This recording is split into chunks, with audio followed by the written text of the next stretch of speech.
Chapter 1. Married, 17 years. I've lost count of how many times I've imagined his death. I'm not sure when I started daydreaming about all the possible ways he could die. There were slow, agonizing deaths, and quick, almost painless deaths. It didn't really matter in the end.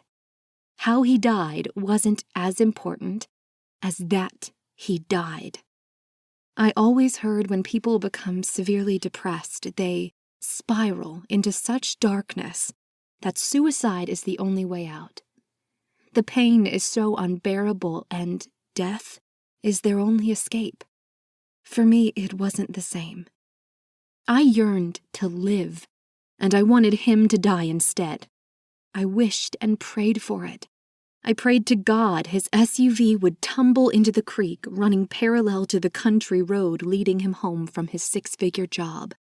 But, always to my disappointment, my husband still walked through the door every evening after work, donning his suit and tie. Images and fantasies of his stiff, dead body on our marriage bed swirled in my mind.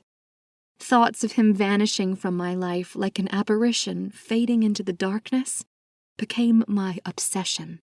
I didn't want to die. I wanted him to die. Crashing his car, falling off a ladder, getting hit by a bus. I wanted him to die, and it didn't matter how.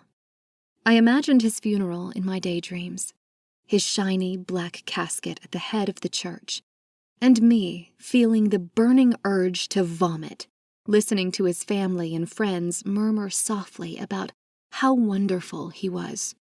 I replayed the fantasy in my mind of his brothers lowering the heavy coffin carefully onto the steel rails above a hole that wouldn't bring him close enough to hell.